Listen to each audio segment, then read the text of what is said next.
Hello friends, இன்னைக்கு நம்ம பார்க்க போறது ரொம்பவே ஈஸி அண்ட் சிம்பிளான ரிங் முறுக்கு ரெசிபி. இந்த ரிங் முறுக்கு செய்யறது ரொம்பவே ஈஸி. கடையில வாங்கின அரிசி மாவா இருந்தாலும் சரி, இல்ல நம்ம வீட்டில் இருக்கிற இடியாப்ப மாவா இருந்தாலும் சரி, எது இருந்தாலும் இதை ஈஸியா செஞ்சிடலாம். இந்த மாவை வச்சு நம்ம முறுக்கா கூட புழிஞ்சிக்கலாம். ஸோ ரொம்பவே ஈஸி அண்ட் டேஸ்டியான இந்த ரெசிபி எப்படி செய்யறதுன்றதை நம்ம பார்க்கலாம். முதல்ல ஒரு பேன்ல 1/2 கப்பு தண்ணி எடுத்துக்கோங்க. நீங்க எந்த கப்ல மாவு அளக்குறீங்களோ அதே கப்ல தண்ணியும் அளந்துக்கோங்க. இப்போ 1 கப்பு மாவு நீங்க போட்டீங்கன்னா அதுக்கு 1 கப்பு தண்ணி. இதுவே பாத்தீங்கன்னா நான் இடியப்ப மாவுக்கு 1 கப்புக்கு 1 கப் தண்ணி சேர்த்திருக்கேன். நம்ம அரிசி மாவு போட்டோம்னா 1 கப்புக்கு 1.5 கப்பு தண்ணி சேர்த்துக்கணும். இதுல 1/2 டீஸ்பூன் தனி மிளகாத்தூள் போட்டுக்கோங்க. தேவையான அளவு உப்பு சேர்த்துக்கோங்க.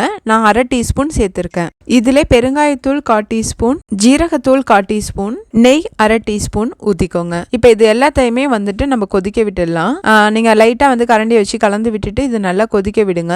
நல்ல கொதி வந்ததுக்கு அப்புறமா எந்த கப்ல தண்ணி அளந்தோமோ அதே கப்பால நம்ம இடியப்ப மாவு அளந்து போட்டுக்கலாம். நான் 1/2 கப்பு தண்ணி ஊத்திருக்கிறதுனால 1/2 கப்பு இடியப்ப மாவு போட்டிருக்கேன். இதுவே நீங்க அரிசி மாவு போட்டீங்கன்னா நீங்க 1.5 கப்பு அளவு, அதாவது 3/4 கப்பு தண்ணி ஊத்திக்கணும். 1/2 கப்பு அரிசி மாவுக்கு 3/4 கப்பு தண்ணி ஊத்திக்கணும். இடியப்ப மாவா இருக்கிறதுனால நம்ம லைட்டா அப்படியே கலந்துட்டு அடுப்பை ஆஃப் பண்ணிடலாம். நம்ம பாத்திரத்துல மாத்திட்டு கூட இதை பிசைஞ்சிக்கலாம்.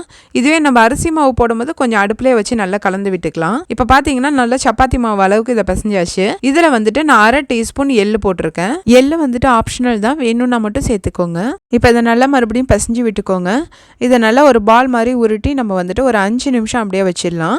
இதை ஒரு ஈரமான டவல் இல்லைன்னா பேப்பர் டவல் வச்சு நீங்க மூடி வச்சிடுங்க. அப்பதான் காஞ்சி போகாம இருக்கும். இப்போ இந்த மாவு 5 நிமிஷம் ஊறிடுச்சு. இப்போ நம்ம ரிங் முறுக்கு செய்ய ஆரம்பிச்சிடலாம். இதுக்கு கொஞ்சமா மாவு எடுத்துட்டு நம்ம நீட்டா அப்படியே ஷேப் மாதிரி பண்ணிட்டு அதை அப்படியே நம்ம உருட்டி ரிங் மாதிரி கொண்டு வந்துக்கலாம்.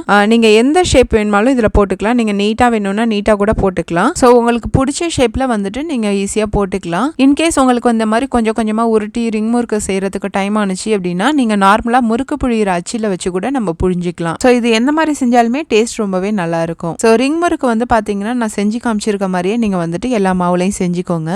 இப்போ நம்ம ஒரு பேட்ச் செஞ்சாச்சு. இப்போ அடுப்புல எண்ணெயை சூடு பண்ணிட்டு நம்ம பொரிச்சு எடுத்துடலாம். அடுப்பை ரொம்ப நம்ம ஹைல வைக்க வேணாம், மிதமான தீயில வச்சு அப்படியே பொரிச்சு எடுத்துக்கோங்க. ஏன்னா அப்பதான் உள்ளார வரைக்கும் நல்லா வெந்து வரும். நீங்க அடுப்பை ரொம்ப ஹைல வச்சு பொரிச்சிங்கன்னா வெளில நல்லா பொரிஞ்சிருக்கும், ஆனா உள்ளார உங்களுக்கு சாஃப்டாவே இருக்கும். அதனால குறைவான தீயில வச்சே நல்லா பொரிச்சு எடுத்துக்கோங்க.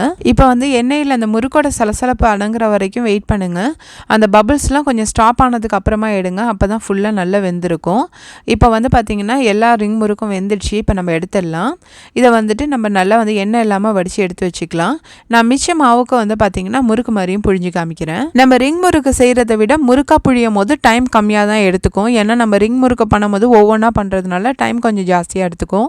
இது முறுக்கா புழியும் போது கொஞ்சம் சீக்கிரம் முடிஞ்சிடும். ஆனால் டேஸ்ட் வைஸ் பார்த்தீங்கன்னா உங்களுக்கு நார்மல் முறுக்குக்கும் உங்களுக்கு ரிங் முறுக்குக்கும் கொஞ்சம் டிஃப்ரென்ஸ் இருக்கும். எனக்கு சாப்பிடும் போது ரிங் முறுக்கு பார்த்தீங்கன்னா டேஸ்ட் கொஞ்சம் ரொம்பவே நல்லா இருந்த மாதிரி இருந்துச்சு. இப்போ நார்மல் நம்ம முறுக்கு கிறிஸ்பியாக நல்லா இருந்தாலும் ரிங் முறுக்கு சாப்பிடும் போது நம்ம கடையில் வாங்கி சாப்பிட்ற மாதிரியே நல்லா டேஸ்ட்டாக இருந்துச்சு. ஸோ அவ்வளோதாங்க, நம்மளோட ரிங் முறுக்கு ரெடி ஆயிடுச்சு.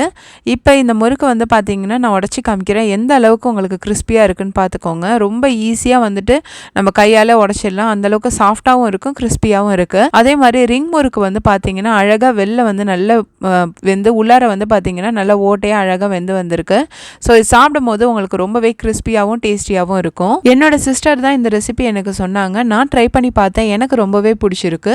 நீங்களும் இதை ட்ரை பண்ணி பார்த்துட்டு உங்களுக்கு பிடிச்சிருக்கா அப்படின்றத கமெண்ட் பாக்ஸில் சொல்லுங்க. இந்த வீடியோ உங்களுக்கு பிடிச்சிருந்துச்சுன்னா லைக் பண்ணுங்க, என்னோட சேனலுக்கு சப்ஸ்கிரைப் பண்ணுங்க, பெல் ஐகானை மறக்காம கிளிக் பண்ணுங்க. தேங்க்ஸ் ஃபார் வாட்சிங் my video. Thanks for your love and support.